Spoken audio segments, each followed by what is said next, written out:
Hey, this is Tyler from RentACoop, and I'm going to be going through some advantages and some details about this electric fencing. So here I'm unboxing, and that's a caution, this is an electric fence sign. These are some metallic stakes for you to have some additional security for your fence. And these are some plastic stakes along with a repair kit, and you have some guidelines in there as well. This is your electric fence. All the poles are attached to the fence, so setup is very easy. The whole setup of the fence probably takes about 15 minutes and maybe 5 to 7 minutes if you've done this before. This is a 164-foot fence. It's 4 feet high, and there are stakes every 12 feet. So to begin, you will untie the 3 black strings that are holding the fence together. Do not take them fully off the pole. Leave them on that first pole. We'll use those later, as you'll see. And here, the 2 metal clips are attached together. So we want to separate those 2. And then we want to unroll the fencing. And once the fencing is completely unrolled, we will put our first stake in the ground. So for the first stake, it's pretty simple. Just make sure the stake is put in at a 90-degree angle to the ground. And that's it. And these are double stakes, so these do very well in any type of soil that you might have. The double stakes are for extra stability.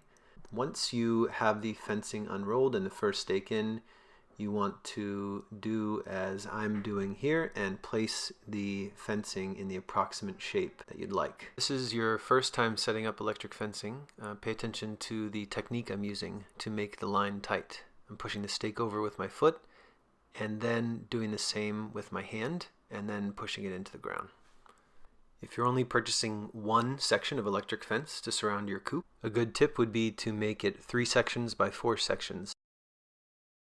Once you have that set up and all the stakes are in the ground, you want to get these 2 end posts clipped together, and there are 2 metallic clips, and you'll see here exactly how to clip them together. The next thing you want to do is secure these 2 end posts with the 3 black strings. Now that your electric fence is set up, we're going to take out these plastic or the metallic stakes and your 4 guy lines.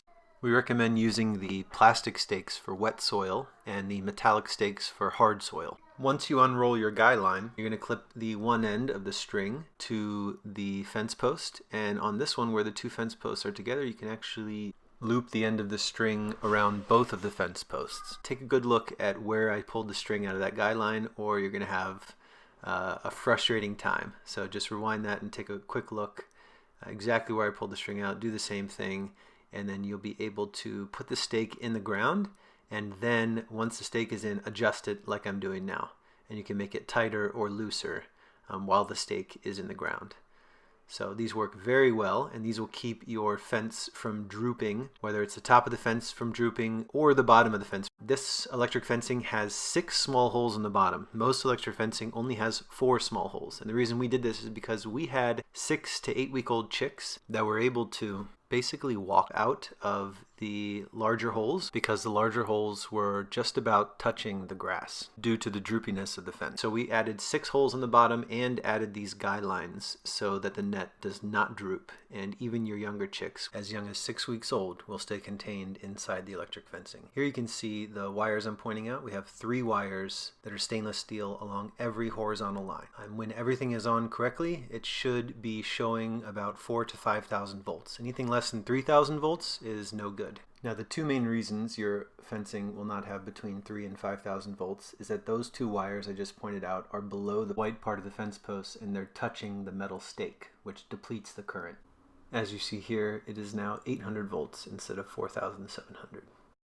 Here I'm showing you one of the metallic stakes, and if you'd like extra support and extra security for your farm animals, you can put metal stakes in the ground in between the posts.